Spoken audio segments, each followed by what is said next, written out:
This podcast is a member of the Place to Be Nation family. Visit us at placetobenation.com, the only place to be in your pop culture world. Goldfinger, he's the man with the mind.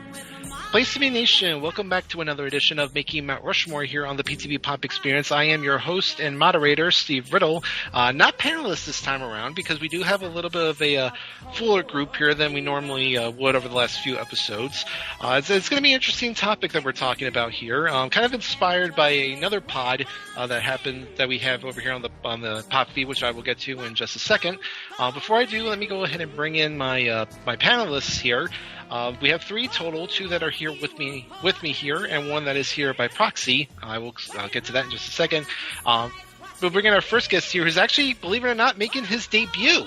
Yes, we are 50-something episodes into the show, and it's been a while since we've had a new voice on here, but it's great to have him on. Of course, if you are a longtime listener of the Place to Be podcast, you will definitely recognize this name and this voice because he has been on that show multiple times, and he's recently been making a bit more of a more consistent appearances, particularly over on Cronoso, over on the North-South Connection feed. And it's a pleasure to welcome him here to the Pop Feed for the first time, Mr. Jeremy Nichols. Jeremy, how are you, sir? Well, I'm doing pretty good, and I hope I can live up to your high standards. Well, given some of the voices that I found on this show, I think my standards might be a little bit not as high. So you haven't had Derek LaRue on the show, have you? Because that's setting the bar low. No, I'm not. I am not. But I do say that with all great respect to those that have been on the show before, including our other panelist on here. He has been on. It's actually been exactly 1 year since he's been on, when he and I discussed lead singers and guitarists. So it's always good to have him back, particularly since he is an expert in the topics that we're going to be talking about tonight. It is Mr. Ashley Cruse. Ashley, how are you, sir? I'm good. I think I get contractually obligated to be banned at least once a whole year, but then I come back. So, well, you were on quite a few times last year, actually. So I was joking. Yeah. It's all good. And since we are given the topics we are talking about, we did have one other gentleman who did want to come on. That is our good friend, Mr. Scott Criscuolo. Unfortunately, he had some other obligations to tend to this evening, so he did send his list in. I will be kind of taking over him for that by, like I said, by proxy. This is going to be an interesting topics we're going to have. I mentioned earlier that this was inspired by one of our other pods here on this feed. That's, of course, the Video Jukebox Song of the Day. By the time that this drops, we would have already gone through our last theme week where we discussed James Bond title songs. If you have not had a chance to go back and listen to those, please do so. They are really great short pods. Mainly myself, Andy Atherton, and Scott. We basically watched the music video for a specific title song and kind of just talked about it. So again, please check those out. But we are going to be talking Bond title songs here tonight, as well as Bond villains. I feel like it's been a while since we've discussed anything James Bond, and I feel like that's a franchise that can merit a couple of Mount Rushmores. Of course, the last time we talked about Bond, we discussed Bond girls and Bond films. So I thought it'd be good to get another Bond theme episode here going. So, like I said, we're going to be actually start off with the Bond villains. Of course, these are the big bads that Bond faces in every single film. It has, they have all their different aspirations, wanting to take over the world, or whatever, and obviously they serve as inspiration potentially for future villains down the line. So, Jeremy, we're going to go ahead and start with you. So, give us the first entry on your Mount Rushmore of Bond villains. I'm going to go with Franz Sanchez from License to Kill. For me, like, he's as charismatic as Scaramanga is from Golden Gun. I think Sanchez, for me, takes it up a notch, and he moves into this. Like, I think when I think of him and I watch License to Kill, I think what a smooth operator, right? I mean, he's a stone cold killer. and he's a hell of a businessman, but he is just so freaking smooth, man. He's cool. He's almost like the cool bad guy that, like, I'm not saying I want to be a bad guy, but if I had to be a bad guy, I'd want to be him, you know? Like, I'd really like to be him because he's just so awesome. And then I also like that, like, he's not trying to take over the world. He's not trying to hold the world ransom. He's not trying to get some missiles or an ATAC or anything. He just wants to make money, and he wants you to be loyal. And loyalty is more important than anything to him. Like, when he kills Martin Crest in the middle of the movie, it's because he thinks he stole from him. He's like, you can keep the money, but I'm gonna murder you at the same time. It's like he just wants loyalty. And my last reason for liking him, I think I like how him and Bond interact, and it's almost like they could be a good team if Sanchez wasn't such a bad guy. Like, there's something about them, they just work well together. For those scenes when Bond's kind of, playing him, and he's in his casino and he's at his house, his villa or whatever, they seem to work so well together. It's just a shame that Sanchez has to be a bad guy. Mm-hmm. Yeah, that's a good pick there. Of course, Sanchez played by Robert Davi in this film, and I think he definitely gives a great performance here. You can almost kind of say, I like the little last part you said there. He's almost like the mirror image of Bond. He's like almost like if Bond went bad in essence. Yeah, like if he went rogue, yeah, that would be Bond. Yeah. Neither Scott or Ashley had him on their list, but Ashley, did you have anything else to say about Franz Sanchez? Oh, he's definitely a good character. I think he was in consideration on my list. It fell just a little bit short for me, but I mean, Robert Davi, he's just a cool dude. I mean, an actor. He was in Die Hard. He was one of the Johnsons in Die Hard even, but Sanchez is a very interesting character. And for the time period of the late 80s, I think he was perfect for a villain for a Bond film. So I can't knock the pick at all.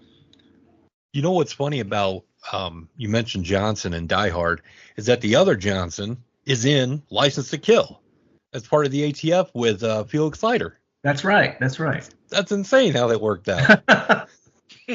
Maybe they had the same agent. I don't know. Well, yeah, it all comes back around. All right, well, Ashley, we'll go ahead to you now. Give us the first entry on your Mount Rushmore of Bond villains.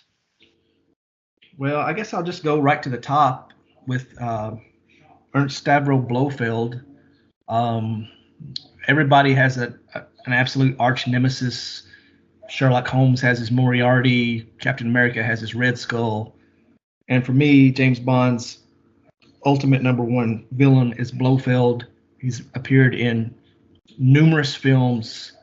I think my favorite is probably Telly Savalas and on Her Majesty's Secret Service. Christoph Waltz is right up there too. He's a different Blofeld, but there's been numerous different versions in the films. And then for a while they couldn't use him due to legal reasons in the 80s. But for me, Blofeld, he's like the mirror image of Bond. He's ultimate evil. He's the head of the evil organization, always plotting to take over the world or do something bad. And he's a perfect foil for James Bond to go up against. Mm-hmm. Yeah, I mean, when you think about, I think when you think James Bond villains, you definitely think of Blofeld right at the top there, because like you said, he's the constant running villain throughout the majority of those early films. Obviously, the head of Spectre, and then coming back again, like you said, for first Spectre and No Time to Die in the Craig films. He's obviously got that, the original Blofeld has that, very iconic look of, the bald head, the cat on his lap. Obviously, and of course, those of us know that was the inspiration for, of course, the iconic Dr. Evil in the Austin Powers franchise. Yep. And I agree. I think Christoph Waltz definitely did a really good job with that character. I know it kind of got maligned just because Spectre and No Time to Die are kind of not the most popular films in the franchise, but particularly with Daniel Craig. But I thought he brought some good a new energy to that character, and kind of bringing it into a new generation for fans. And this was actually a clean sweep here because not only did Scott have him on his Mount Rushmore, but Jeremy, you did as well. Yeah, I had, and I particularly had the Blofeld from On Her Majesty's Secret Service. So I'll put it out there. That's my favorite Bond movie. That's my number one Bond movie. I love it. It's my absolute favorite. Good. And Blofeld to me here, I think I should say I think the weakest Blofeld was Charles Gray in Diamonds Are Forever. I didn't think he was menacing. He didn't have a good plan. It's just and not to knock anybody, but him dressing up as drag kind of kills the character, the menace, and the supposed to be the bad guy here. It kind of dilutes it a little bit. But with On Her Majesty's Secret Service, I love that he's using biological warfare, which up to that point we hadn't seen, and we really wouldn't see it again until No Time to Die. Yeah. I mean, this was, if you read the book as well, I mean, it's a pretty good plan that he's got to kill agriculture, and that's something different. It's not taking over the world. It's not, I'm going to kill everybody. He wants to hold the world hostage for money, and he's going to do it through these girls. And the other reason why I like this particular Blofeld, he mixes it up with Bond. He rides down the mountain from Piz Gloria trying to track Bond down. He sets off that avalanche. Then he does the bobsled where he gets physical with Bond. Like, that never happens. He never does that. So he's like a tougher Blofeld, but he's still just as smart, just as cunning, and just as dangerous. I mean, he's like, I think, the best Blofeld. I had, like, hands down out of all of them. Mm-hmm. Yeah, we should mention that there have been in total there have actually been 7 different actors that have portrayed Blofeld. Mm-hmm. 2 uncredited, Anthony Dawson and John Hollis, and then the 5 that when we see on the screen were Donald Pleasance, I think I pronounced that correctly. Pleasance, yes. Yeah. Telly Savalas. Savalas. Sorry, I'm never big over pronunciations. Charles Gray, Max von Sydow, and of course Christoph Waltz. So 5 different actors, at least on screen, have portrayed that character. Pleasance always gets the most the most credit because he was really the first on screen, and that iconic look, and also it's Donald Pleasance. I mean, who doesn't like Dr. Loomis? You know what I mean? Right. Except that movie's not very good.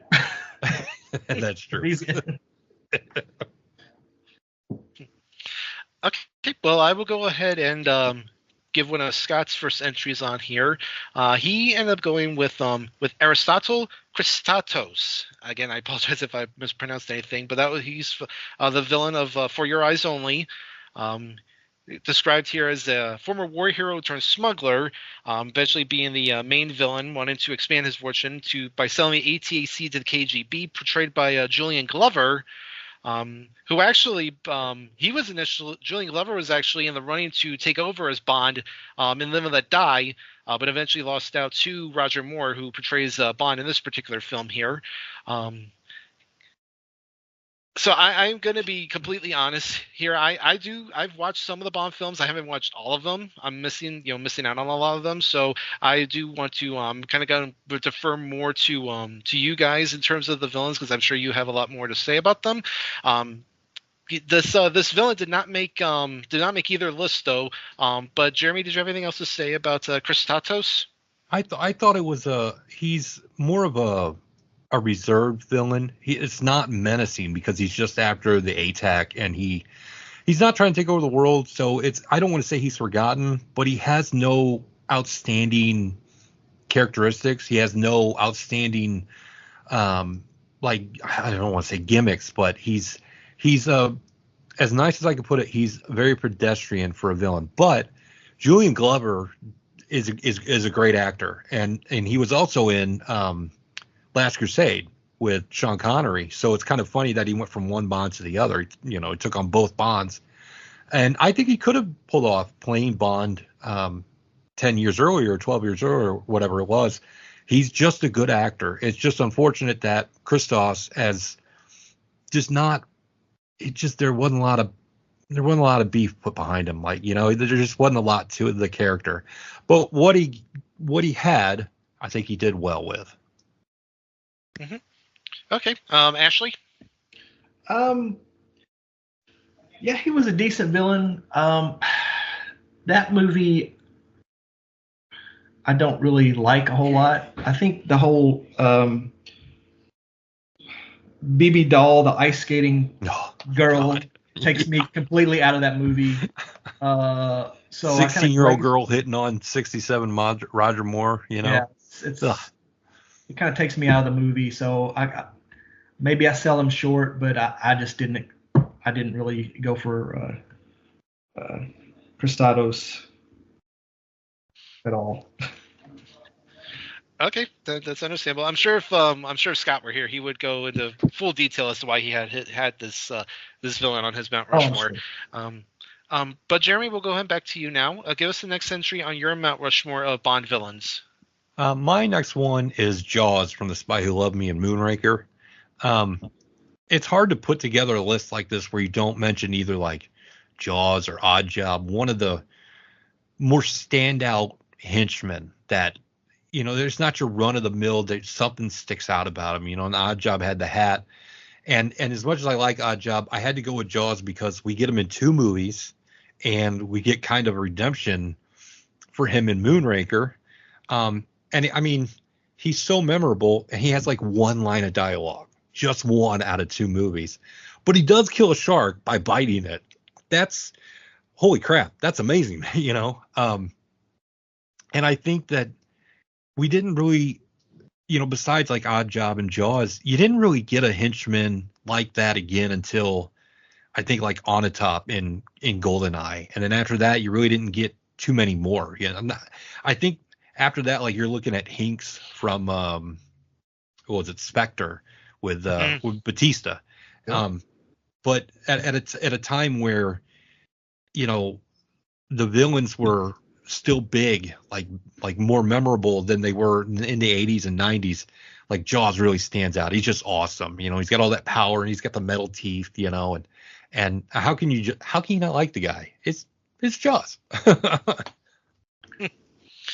Yeah, I definitely I do agree. I mean, he's very recognizable when you see him. Like you said, the hulking figure, the metal teeth, the fact that we did get him in 2 films. That apparently they wanted to bring him back for Your Eyes Only, but because of some of the changes made to that film, they ended up not bringing him back because they were going to continue the storyline with him and Dolly coming out of Moonraker, which would have been interesting. And of course, Richard Kiel, the one who played Jaws, for those that might know, he's the guy in. If you watched Happy Gilmore, he's the giant Mr. Larson in that film. So, is he also in The Longest Yard with Adam Sandler, or am I thinking wrong?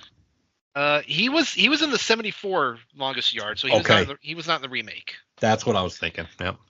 Yeah. But Scott didn't have Jaws on his Mount Rushmore, though. Ashley, you did have him as an honorable mention.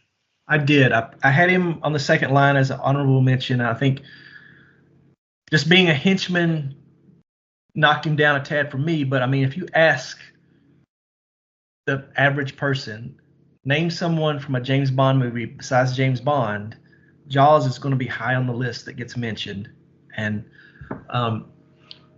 so memorable. And I have a personal story.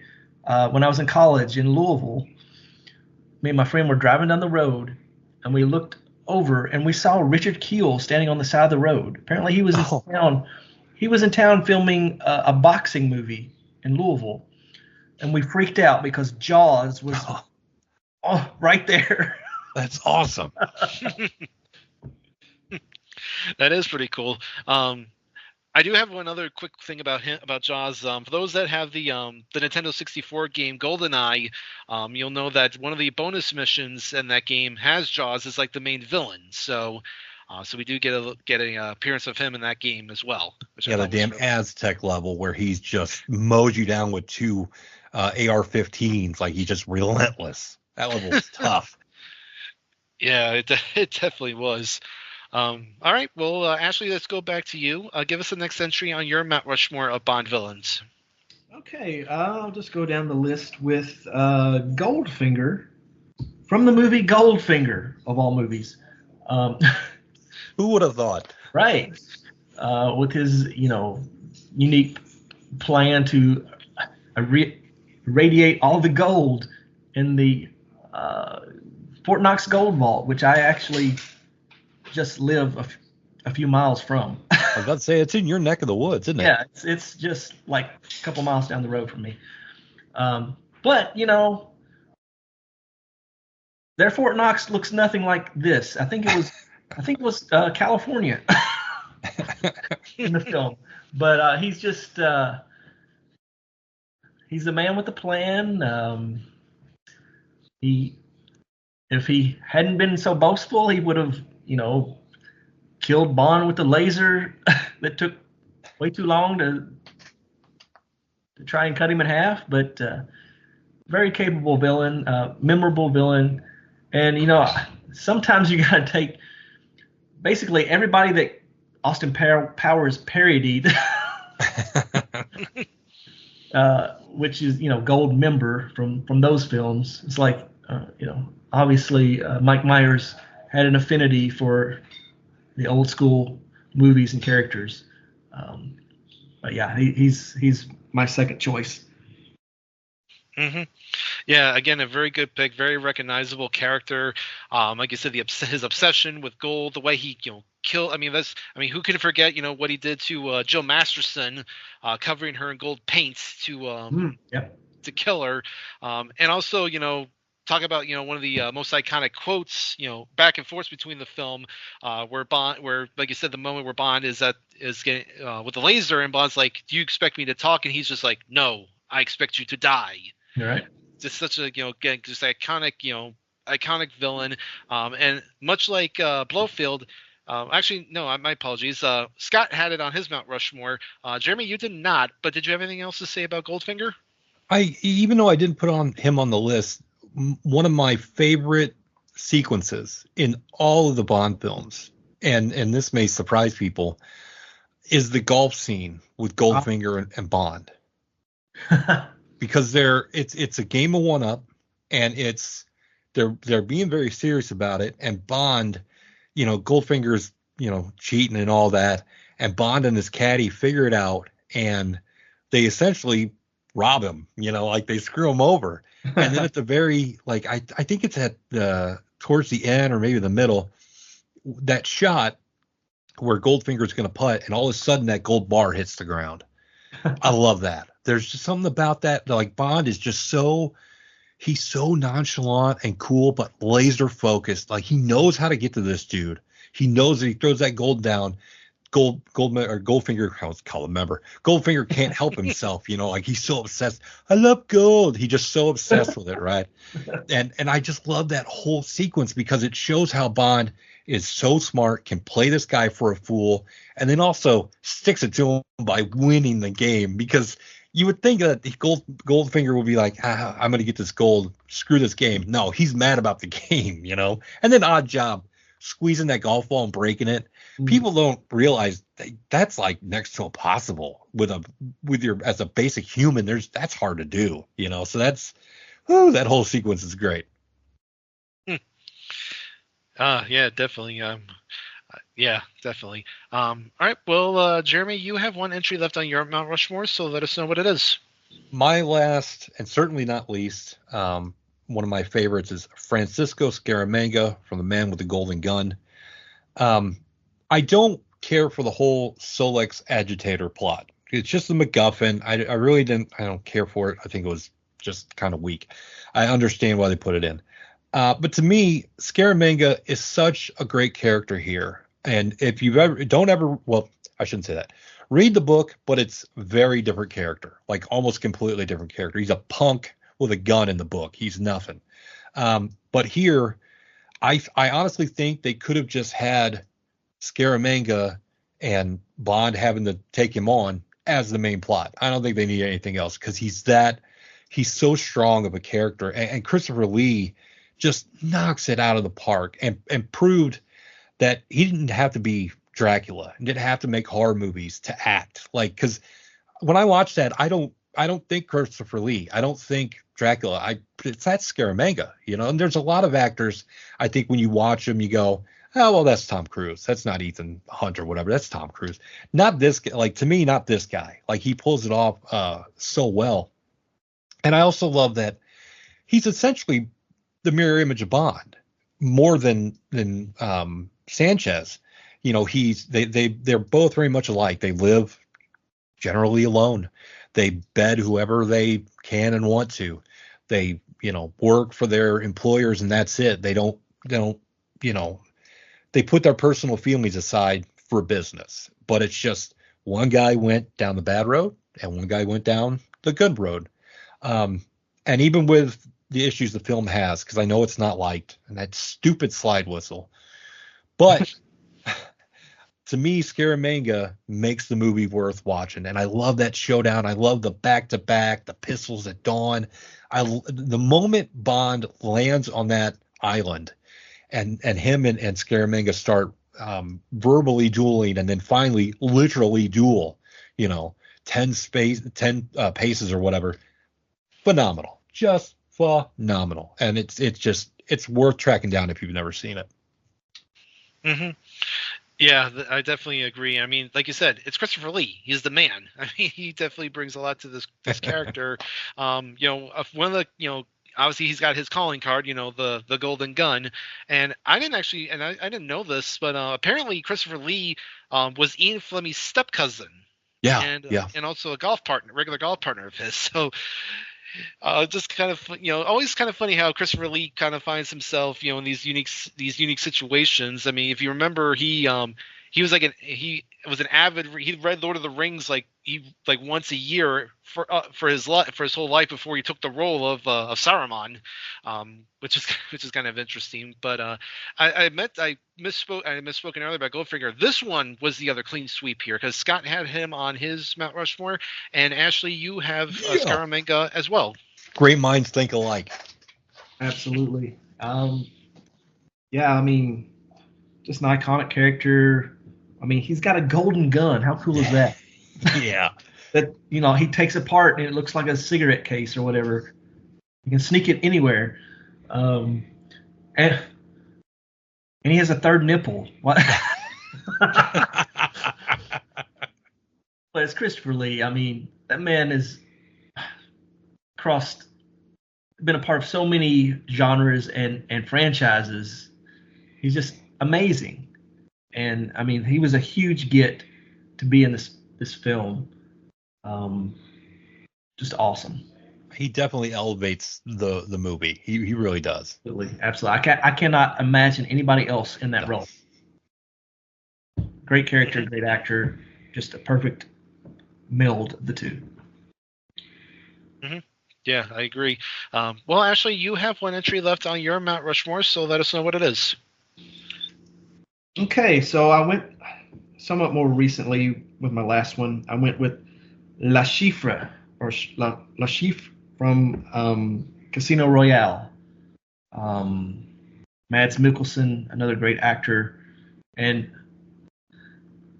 he's just a guy that's trying to win. He lost a bunch of money, and he's trying to win it back in a poker game. But he's so charismatic. He has like the weeping, the bleeding tears of blood, and it's just so many lines of dialogue in the film. And then the torture scene, which is, I remember reading Casino Royale when I was in high school, and it just it was so brutal just read on the page, and to see it in the actual film, it came across exactly the way I felt when I read that book when I was like 16, 17 years old. Just him just wearing Bond out, strapped to that chair. So it was just a very iconic role. Another great actor, like I said before, a perfect combination of the two. and I just love everything about it. Mm-hmm. Yeah, I mean, this was because I remember there was a lot of hype going into Casino Royale in '06 because that was, that was the first one with Daniel Craig as Bond, coming off, the last, Brosnan film, Die Another Day, which is definitely not well liked. And I remember this did a lot of good business, and it kind of revitalized the franchise, and of course we would see what Daniel Craig would do with it from here, and like you said, Mads Mikkelsen, I thought did a really good job as the villain, as we see throughout the years with him, because he does do a good job playing some good villains. Neither Scott nor Jeremy had him on their Mount Rushmores, but Jeremy, did you have anything else to say about Le Chiffre? I like that he's a desperate man. Mm-hmm. How many villains do we see that are desperate? Right. And he's not like a lot of. I think one thing you'll notice about my picks is that they're not trying to rule the world. They're not trying to kill everybody. And Le Chiffre, he definitely can be on the list as well, because he's just a desperate guy who lost all his money, and he's got this African warlord breathing down his neck. He's just trying to make money and get away with this.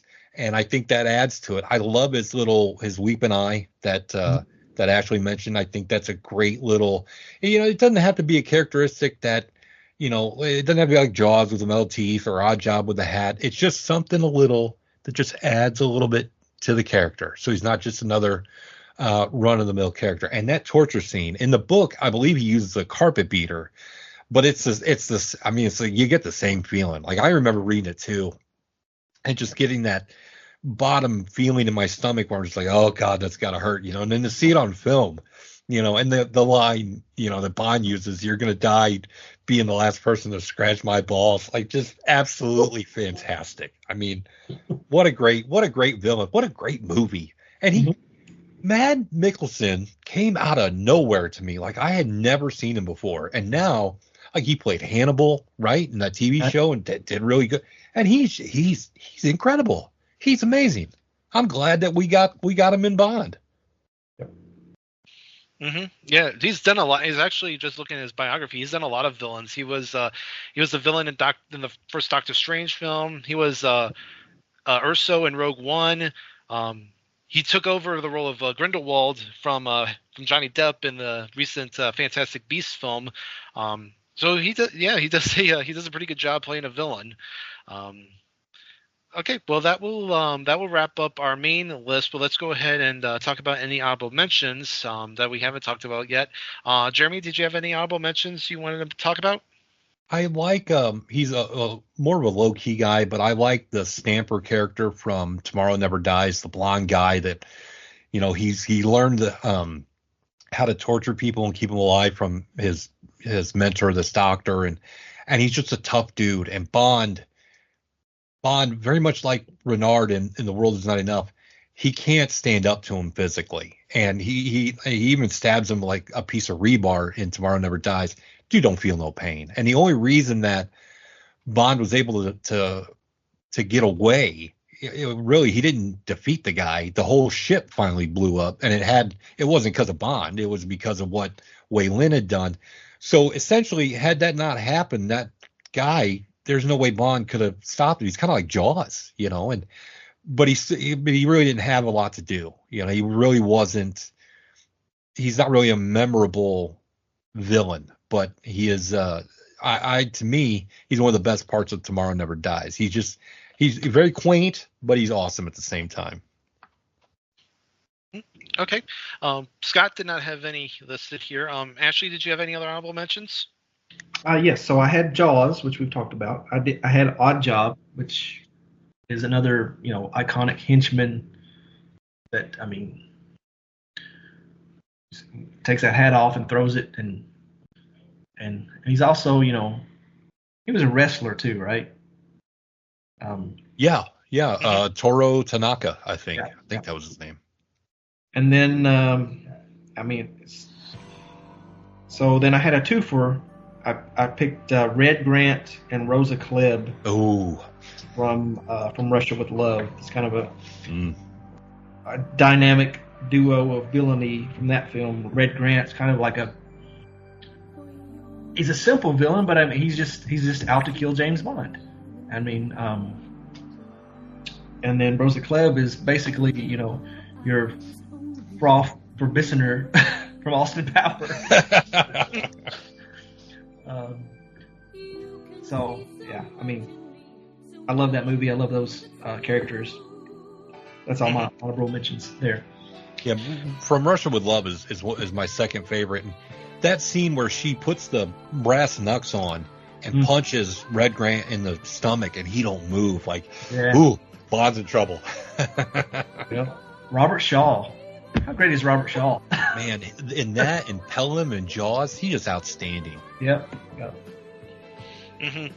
Yeah, I definitely, I will say about Odd Job, again, probably next to Jaws, the most memorable henchman in the Bond franchise, and of course, the inspiration for Mr. Fuji's character in WWF. So we have that little. And Random Task from Austin Powers. Yes. Do you guys know that? Yeah. Do you guys know that the guy who played Random Task, he's in prison for killing his wife? Oh no. Yeah. He straight up killed his wife a long time ago, and they finally threw him in prison. This is amazing. Wow. I didn't mean to bring the whole show down, but I'm sorry. Cut that out. Oh God, no, that's all good. But we are gonna. I think that though is a good time for us to take a break. So we're gonna go ahead and do that. It's been a really good discussion so far, talking some great villains. But when we come back from the break, we're going to switch things up a bit and talk about the basically the first thing that we hear whenever a Bond film begins. This is of course making Mount Rushmore here on the PTB Pop Experience, and we will see you on the other side of this break.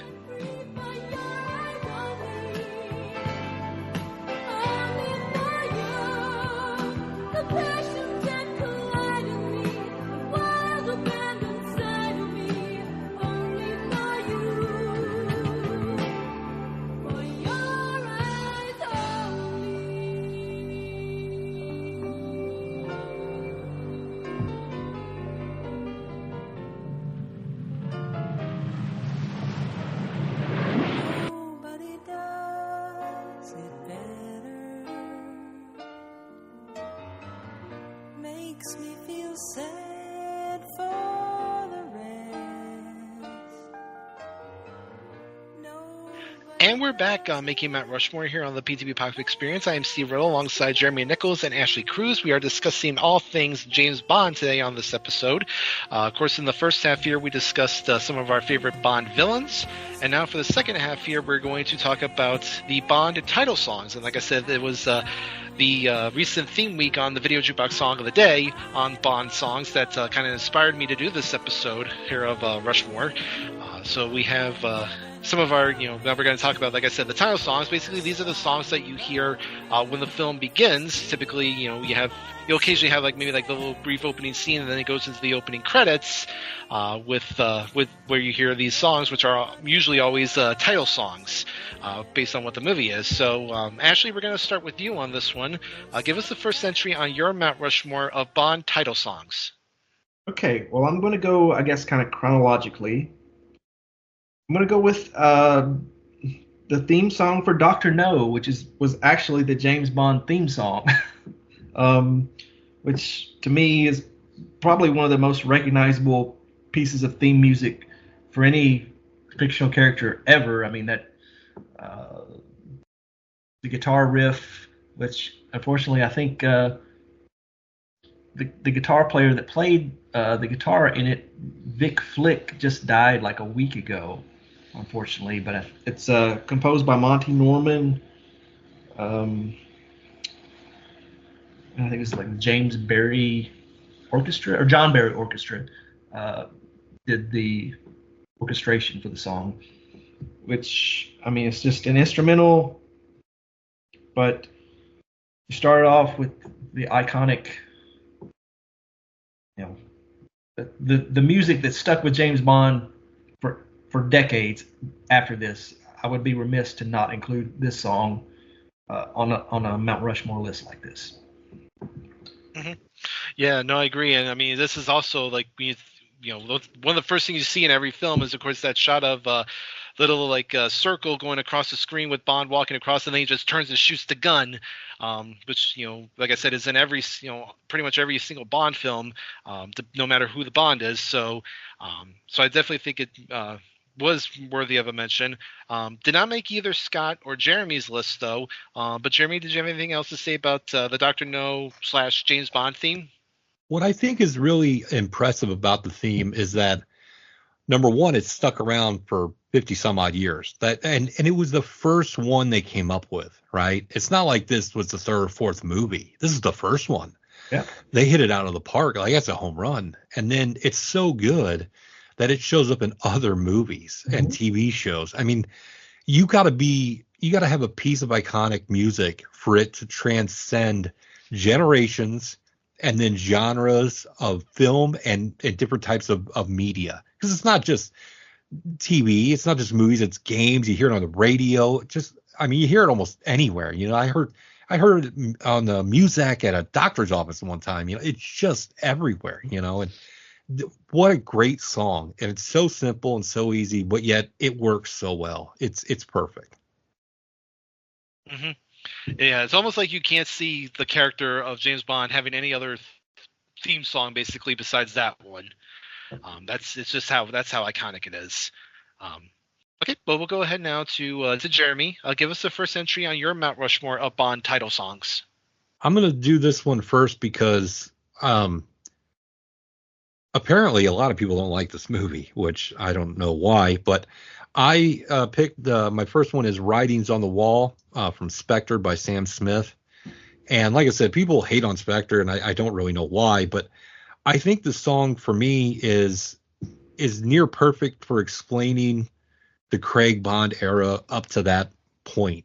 It deals with his history since Casino, losing Vesper, trying to get that Quantum of Solace in Quantum of Solace, finally being able to move past it, but he still has this haunting past, that he can't quite shake it. And he's trying to do his job, but he's also, just like haunted by everything, and he hadn't worked through it yet, and he still wouldn't until, I would say, No Time to Die. And even by then, there's still just a little bit of lingering there, but to me, the song just hits all the right notes. And I know people aren't really, I don't like Sam Smith. I don't think he's mega popular, but I think he was perfect for this. I think he did a great job. Mm-hmm. Yeah, I agree. I don't think it's a bad song. And honestly, I don't even think Spectre's, that terrible of a film. I think just because Skyfall before it was so well loved and so did so well, I think there were too high expectations coming into Spectre, and I feel like some people thought that it underperformed when it should have been a lot better, and then of course then No Time to Die came out, which again people really enjoyed. So I think it was just bad luck there for Spectre and for the song, that they're not as well remembered as they probably should be. It did not make anybody else, either of the other guys, Mount Rushmores, but Ashley, did you have anything else to say about Writings on the Wall? I can't knock the pick. I could see why anybody would pick it. I think Jeremy explained it very well. I like the movie. I didn't particularly care for the song. Compared to trying to narrow this down to top 4 and then 4 honorable mentions, I couldn't put it in that realm. I'll just leave it at that. Okay. Yeah, no problem with that. I know obviously everybody has different tastes, so that's what makes doing these Mount Rushmores really fun. So with that, I'll go ahead and list Scott's first pick here, and kind of in that similar vein. He ended up going with his first pick, For Your Eyes Only by Sheena Easton. From, of course, For Your Eyes Only. I feel like I remember Scott saying that was like one of his favorite Bond films of all time. If I remember correctly. That is a good one. That's a good one. Yeah. But yeah, it's again a very it's a very good song. Sheena Easton, I think, does a really fine job performing it, and I think it's just one that definitely it goes well. It fits the film it goes with. So I will definitely I think that's we can leave it at that. It didn't make either of your guys' Mount Rushmores though, but Jeremy, did you have anything else to say about For Your Eyes Only? What a great, like, almost a romantic kind of a song, Like it's almost just, and it's there's a vulnerability to it. I think you're right. It was perfect for the movie. It was good. Hmm. Yeah, Jeremy. I mean, Ashley. Um, I don't hold the film in that high regard. So probably, You're fired. yeah, I am fired. I'll see my way out. But everybody has their own likes, and I don't particularly like that one. The song is fine, um, but it just didn't click with me. I don't know. Well, I will go ahead. I know I mentioned it a couple times. The video jukebox song of the day, where we did the Bond songs. Scott actually did this song for one of his episodes, so I would just recommend going back and listening to that, as I know he'll give his full opinion on it as to why it is one of his favorites. So go ahead and so I definitely recommend people go and listen to that. All right, well, Ashley, let's go back to you now. Give us the next entry on your Mount Rushmore of Bond title songs. Okay, well, I'll go down the list I will go with Goldfinger by Shirley Bassey. If you, it might be the most iconic Bond song ever. Like, if you line them all up, I don't know. She just kind of was the epitome of what a Bond opening song was. I think they were really knocking it out of the park with the opening titles matching up with the song at this time. It just flowed really well, and it's just iconic song. I really think Shirley Bassey is a name musically that's always associated with the films. Having done another one or two, I forget, songs in the series, but I mean this is the most iconic. I don't know what else to say. It's freaking Goldfinger. No, it's all good. Scott did have this on his Mount Rushmore as well. So Shirley Bassey, she did this one. She did Diamonds Are Forever and Moonraker. Yes. Were the three songs she did. And I kind of got a little crap thrown at me because I actually did, for the video jukebox, I did Diamonds Are Forever, and I kind of said that I thought that was the more memorable one than Goldfinger, and I kind of caught some crap for that one. So, Hey, but again, man, I think it is okay, because if like Diamonds Are Forever is like my guilty pleasure Bond film. I love it. It's like Sean Connery doing a goofy Roger Moore film. It's like it matches it all together, and I love it.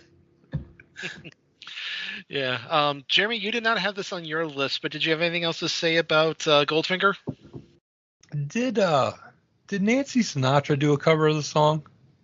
Or am I thinking something else? She did You Only Live Twice, I think. Okay. That's I think it's a good song, and I think Ashley had mentioned that they really knocked it out of the park. It was the first time that we had a female singer for a Bond song, and it is iconic, and because it fits.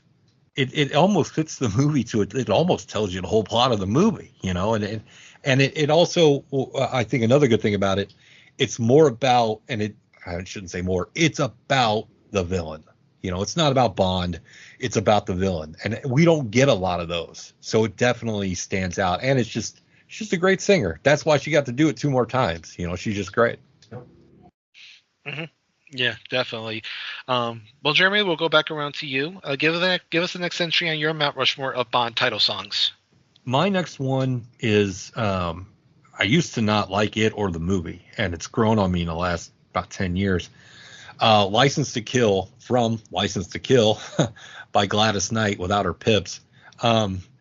It's at this point that for me, I find that I like the slower songs than the rock ones. Like I like A View to a Kill, don't get me wrong, or The Living Daylights, but to me, like I just like the slower fare. And this song is smooth like Sanchez, and I think that's why I like it so much, is that I've totally turned around on the film and the song, and I like that while it's smooth like Sanchez, it also speaks to Bond and his ability that he can get, inside of a woman's heart, and make them fall in love, but then he can also get inside of his enemies' minds as well and go right at them. And I don't know. I just love it. License to Kill, man. I can turn it on. And it's just so smooth, and it's almost like a soft rock kind of thing, which that may be because I'm getting old, and in my old age, I don't like loud stuff anymore. But I just love this song. I think it's great. No, it's all good. I mean, we're all getting older, so I think we probably all feel the same way. And yeah, I think Gladys Knight definitely has a great voice to bring to a Bond song. So I think she was definitely a good choice to have here. Neither Scott nor Ashley had the song on their Mount Rushmores. But Ashley, did you have anything else to say about License to Kill? It's not a bad pick. It was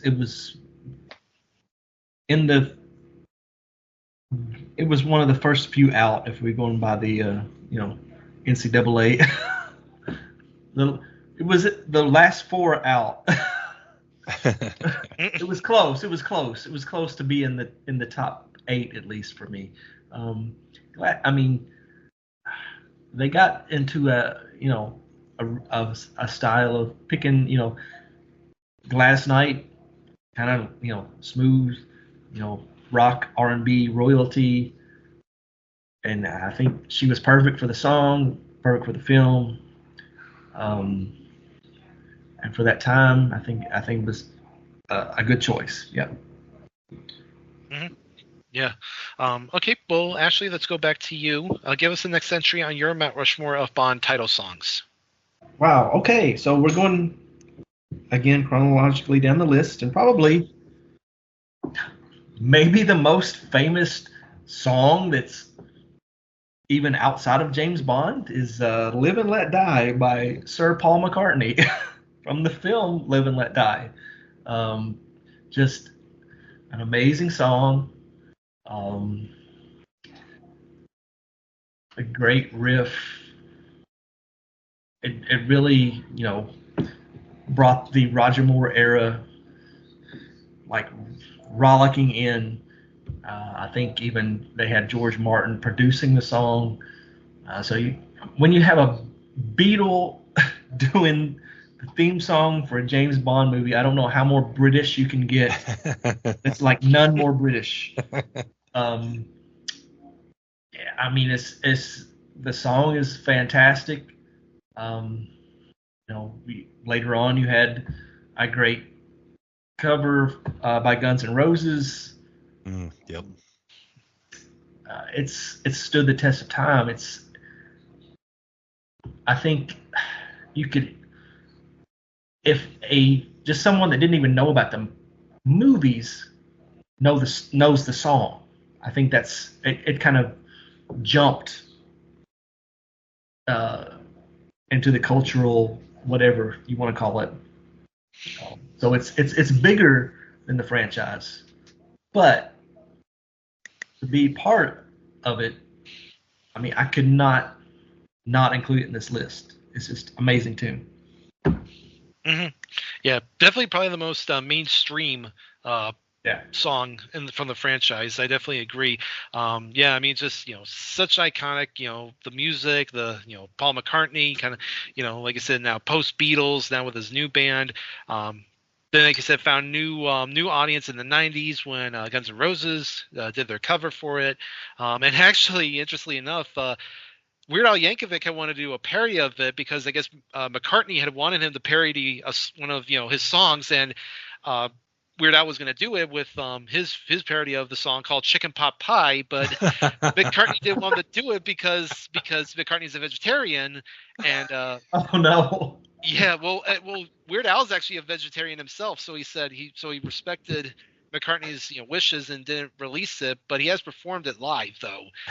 So it's just thought that I would have. I mean, I don't know if there's like an unreleased version of it out somewhere. That'd be interesting to listen to. Neither Scott nor Jeremy had the song though on their Mount Rushmores. But Jeremy, did you have anything else to say about Live and Let Die? I think it's one of those. Ashley had said it transcended and really jumped into the pop culture zeitgeist, but it's such an earworm song. It's hard not to, when you hear it, you want to listen to it again, and just sticks with you. And what a great song to kick off the Roger Moore era, and like, I like my slow songs, but I can't imagine Roger Moore, his first Bond movie, not having an upbeat, right, like in your face song that's just awesome on time and just sticks with you. Like, it's great. It's just a fantastic song. And like Ashley said, even if you don't know the movies, you could hear that song, the song, and you're like, man, that's a good song. Like, I've never met anyone who honestly doesn't like that song. How could you not like it? Mm-hmm. Yeah, definitely. I would definitely agree with that. All right, well, go ahead and give another entry here for Scott, and I think it's definitely I think it's a very iconic song. He ended up going with Skyfall by Adele for Skyfall. One could argue that Skyfall was the peak of the Craig films. It was just such an iconic film, and that was such a iconic song. It was the first Bond song to actually win an Academy Award for Best Original Song. A few of the previous songs had been nominated, but nothing had won. One could argue it's probably one of Adele's signature songs. I know here I live in Las Vegas, and she's just about to finish up her residency here at Caesar's Palace. And that song is always usually one of the last songs she sings during her set. And again, it's just one that has become very iconic with the Bond franchise, particularly here. As we came to the end of the Daniel Craig run here as Bond, and I think I know why Scott put it on, because I know it's definitely a great song. And actually, Jeremy, you had it on your Mount Rushmore as well. It's as well. Yeah, there's something so romantic about the song, but yet has a strong undercurrent where it just. I love the line where she says, we'll stand tall and face it all as the sky falls. Like, man, that's just powerful. And not to get mushy or anything, but that's like me and my wife's song. Like that, because we had our ups and downs in our marriage, just like anybody else faces. And we stand together, and we, keep our head up, and no matter what happens around us, we're going to keep going. And I think it's so great that it also reflects Bond and M's relationship, outside of just work. And at this point, we found that they are close. Like, he knows her first name. He's been to her house. He knows a lot about her, and they're just on this personal level. And it just reflects their jobs and their lives, and it's so perfect. And Adele is awesome. She so many awesome songs, and she hit it out of the park. It's no shock that it won an award. It's just, I think you're right. I think it's like peak, like Skyfall is probably peak Craig era, and this is got to be one of the best Bond songs. Mm-hmm. Yeah, I definitely agree. Ashley, you did not have it on your Mount Rushmore, but it was an honorable mention. It was, and it was paper thin close to being in the Mount Rushmore. It was the first one out, really. It would have been the next one into the top 4 for me. It is great, iconic, suited the film perfectly. She's just an amazing singer, and I don't know who is the musical director that's like lining these people up with these films, but they have been knocking it out of the park. I don't know if it's like Michael G. Wilson, one of the producers, or whoever is getting these people lined up to do these songs. But especially like she is kind of like a throwback. She's kind of like that Shirley Bassey kind of diva, which perfectly suits the James Bond theme songs. And she's been a huge, megastar. And it kind of makes me wonder when they'll have Taylor Swift do a theme song for a future Bond movie. Oh God. But I wouldn't rule it out. I'm just saying. I don't know any inside information. I'm just saying. But yeah, I mean, great song. That's all I got to say.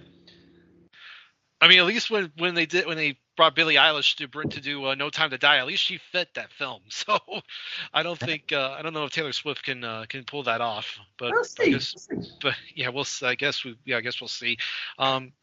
But Jeremy, you have one entry left on your Mount Rushmore, so let us know what it is. This is my all-time favorite theme. It's Nobody Does It Better from The Spy Who Loved Me by Carly Simon. I think the Moore era probably had some of the best songs, right? And each one stands out in some particular way. To me, this song not only encompasses the run of Moore's films, but I think it just brags about James Bond in general. I mean, this is Spy Who Loved Me. Nobody does it better. No one really does it better than Bond. I mean, 50 years and 23, 24 films now, and a series of books that, is still going on now. They still write new books, video games, and it's just fantastic and such a great way to just like I guess if like you had to have a song explain Bond, I think this would be it. I think this would be like the tops. Mm-hmm. Yeah, I would definitely agree. And Scott had it on his Mount Rushmore as well to finish off his list. And I mean, you have a great vocalist there with Carly Simon, and I think she definitely brought a great aura to the song and really made it work for the Spy Who Loved Me as a film. And this is our only clean sweep of this section here, because Ashley had it it's his last pick on his Mount Rushmore. My man, there we go. Yes. So, I mean, it's a great song. It's corny. I mean, if liking Carly Simon is corny, call me corny. But she's awesome. Yeah. It suits the character so well.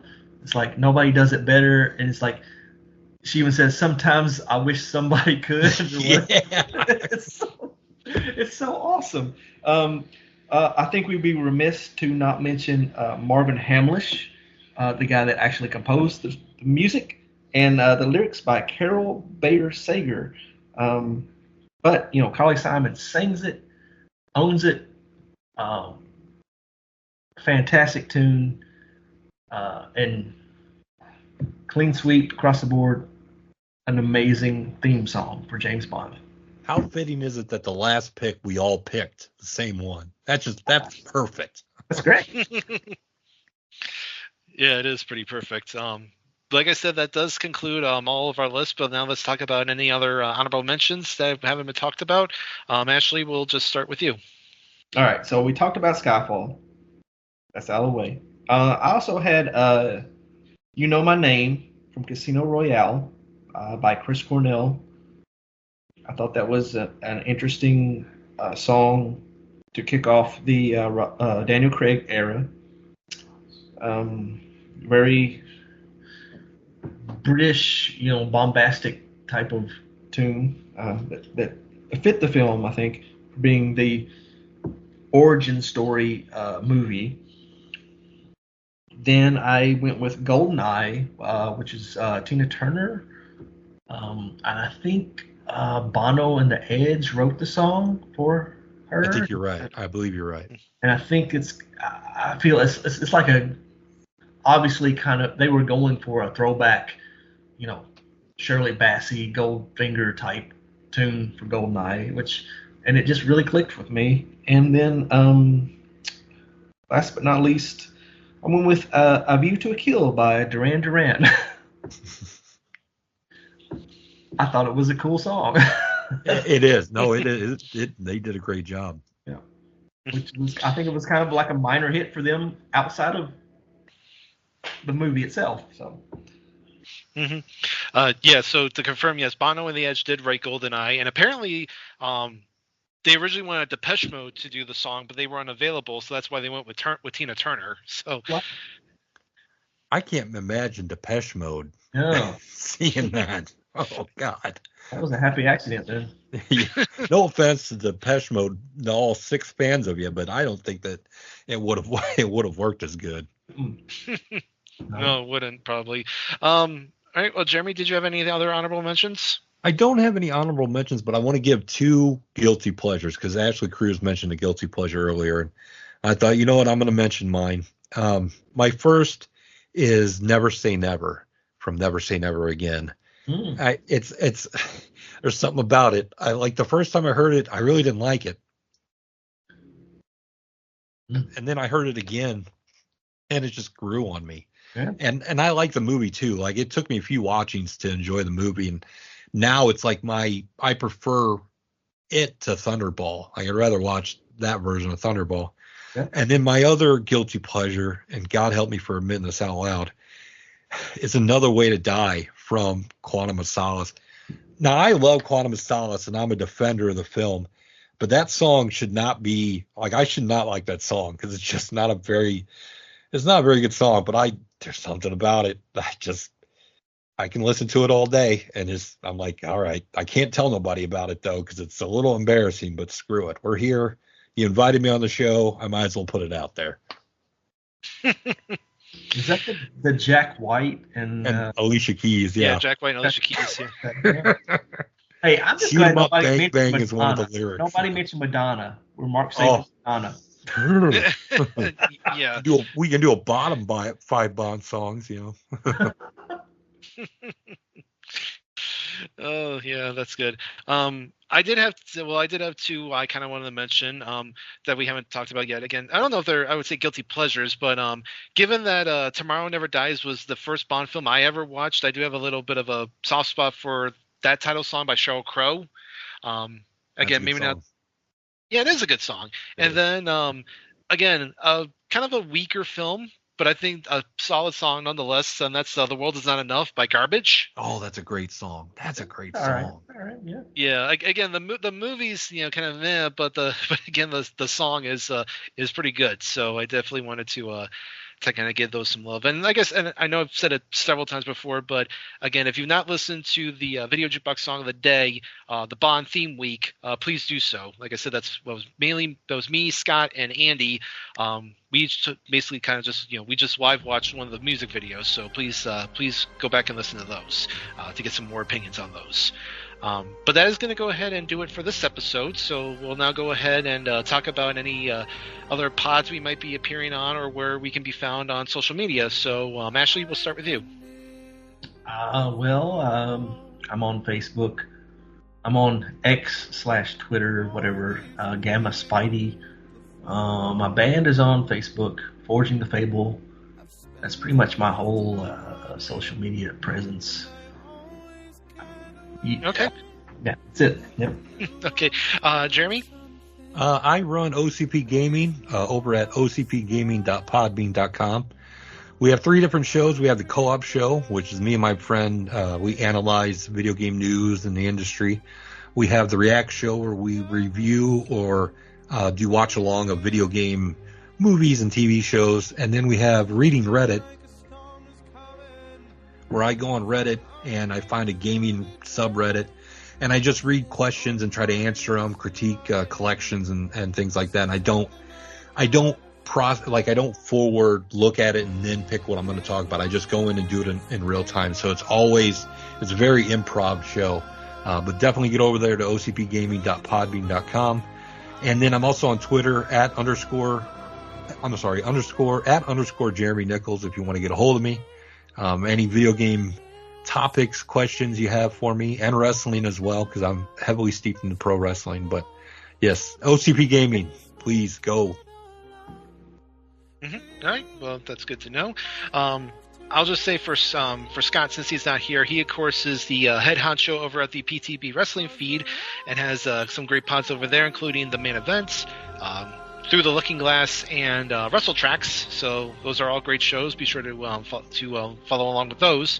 As for me, you can usually find me here on this feed, not just with this show and the Video Jukebox Song of the Day I mentioned, but also Pop Goes to Classics. That's myself, Andy Atherton, and Miranda Berthold. We're going through all of the Disney animated films. Our last episode, we discussed The Princess and the Frog, which was one of my favorite films. So I'm glad I was really enjoyed that one. And our next episode we'll be kicking off the 2010s by talking all about Tangled. So that's going to be a fun episode to talk about.